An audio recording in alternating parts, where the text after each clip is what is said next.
जिल्हा परिषद आणि पंचायत समित्यांच्या निवडणुका लागलेल्या आहे आणि त्यानंतर परभणीमधून माजी आमदार ज्येष्ठ नेते सुरेशजी वरपुडकर यांच्या घरातून 5 उमेदवारांनी अर्ज दाखल केले। त्यावरून राज्यभरामध्ये एकच चर्चा होऊ लागली। भाजप एकीकडे घराणेशाहीला विरोध करते आणि असं असताना एकाच घरात 5 उमेदवारी कशा दिल्या अशा पद्धतीचा सवाल जो आहे तो विरोधकांकडून विचारण्यात येत आहे। आपल्यासोबत या संदर्भामध्ये खुलासा करण्यासाठी माजी आमदार सुरेशजी वरपुडकर यांच्या स्पृशा प्रेरणाजी वरपुडकर आहेत। आपण त्याच्याशी बोलणार आहे। त्या स्वतः देटना या गटामधून निवडणुकीच्या रिंगणात उतरलेल्या आहेत। आपलं TV9 मराठीमध्ये हार्दिक स्वागत। एक सातत्यानं विरोधकांकडून असा आरोप केला जातो की आपल्या कुटुंबातून 5 तिकीट जे आहे ते दिले आहेत, मग कार्यकर्त्यांनी फक्त काही झेंडे उचलायचे का, सतरंजात उचलायचे का, असा सवाल जो आहे तो उपस्थित केला जातो।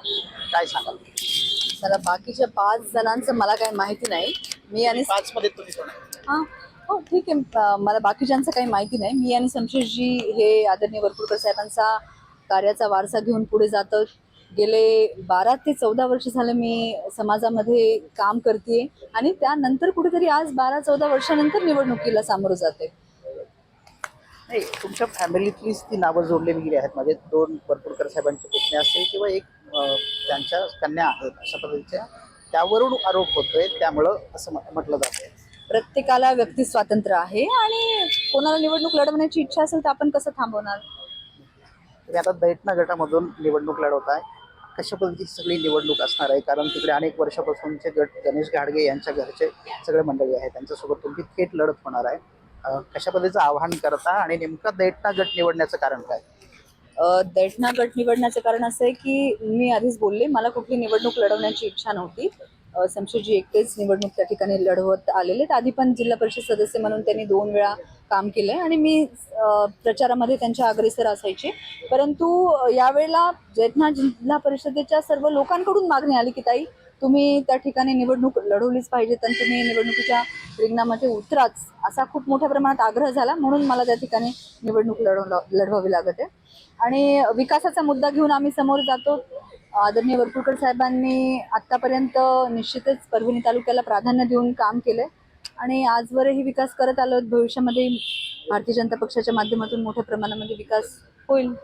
मनपाच्या निवडणुकीच्या वेळेस मीनाता यांचा प्रचार करताना तुम्ही सातत्यानं पुढे होतात। अनेक ज्या निवडणुका झाल्या त्याची सगळी धुरा तुम्ही सांभाळली आहे, तुम्हाला त्या संदर्भातला अनुभव आहे आणि त्या अनुषंगानं तुम्ही निवडणुकीला पहिल्यांदाच या रिंगणामध्ये उतरलेले आहात। मला सांगाल, दोघंही म्हणजे शमशेरजी आणि तुम्ही दोघं या मिनी मंत्रालयामध्ये जाताना दिसते या निवडणुकीत? आता ती जनता ठरवेल। आम्ही तर काम घेऊन पुढे जातोय, निश्चित जनता प्रेम देईल असं वाटतंय। नेहमी तुम्ही शमशेरीच्या पाठी एकदम उभे राहिलात आणि सातत्यानं ते निवडून पण आले अनेकदा, अनेक वेगळ्या निवडणुकीत। आता तुम्ही दोघं लढवता, दोघांना बघण्याचा म्हणजे आनंद लोकांना मिळेल का तुमच्या कार्यकर्त्यांना? आता ते आपण 7 तारखेला बघू काय होतंय। सध्या तर प्रचार चालू आहे, आता बघू लोक काय निर्णय घेतात। थोडंसं विरोधक सातत्यानं एक वेगळा सुद्धा आरोप करतात। म्हणजे अशा पद्धतीचं काल बाबर जे आहेत, विलास बाबर, त्यांना भाजपनं तिकीट दिलं नाही आणि त्याच्यानंतर त्यांनी वरपुडकर साहेबांवर वेगळ्या पद्धतीनं आरोप केले की भाजपमधून काँग्रेसमधून आलेल्या आमदारांमुळं भाजपच्या नेत्यांचं कार्यकर्त्यांचं नुकसान होते वगैरे। हे तुम्हाला असं सगळं खरं वाटतंय? नाही, त्याच्यामध्ये मला काही तथ्य वाटत नाहीये। तिथे ती जी जागा आहे तिथं धोंडीरामजी चव्हाण साहेब हे आदरणीय वरपुडकर साहेबांचे जुने सहकारी आहे। त्यांचा तो मतदारसंघ आहे, त्यांचं गाव त्या मतदारसंघामध्ये येतं, त्यांचं कार्यक्षेत्र येते। गेले 25 वर्षापासून त्यांचं तिथे वर्चस्व राहिलेलं आहे। त्यांच्या कुटुंबामध्ये उमेदवारी दिली आहे। वरपुडकर साहेबांची सातत्यानं अनेक वर्षापासून या मतदारसंघात ताकद राहिलेली आहे। भाजपमध्ये आल्यामुळे त्यांना फायदा होईल असं सगळ्यांना वाटतंय। तुम्हाला काय वाटतं, जिल्हा परिषदेवर भाजपचा झेंडा यावेळेस फडकेल?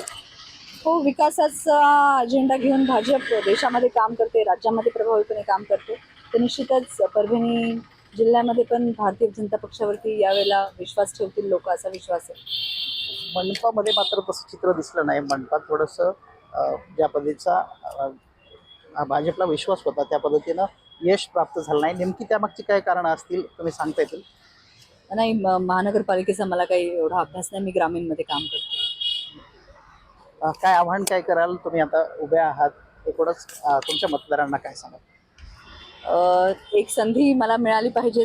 मी सातत्याने गेले 12 ते 14 वर्ष झाले काम करते। अनेक आरोग्य शिबिराच्या माध्यमातून माझं मोठं काम आहे आदरणीय वरपुडकर साहेबांच्या मार्गदर्शनाखाली मी 14 वर्ष झाले काम करते. आज जिल्हा परिषदच्या माध्यमातून एक कुठेतरी प्लॅटफॉर्म आहे, त्या पद्धतीने नक्की त्या ठिकाणी काम करू शकेल. तर मला एक संधी मिळायला पाहिजे.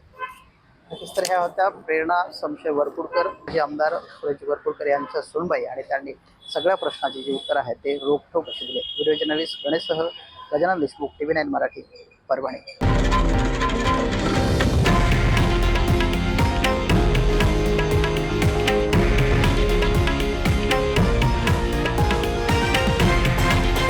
हे आहे देशातील नंबर 1 न्यूज नेटवर्क आणि आपण पाहत आहात TV9 मराठी, एकमेव.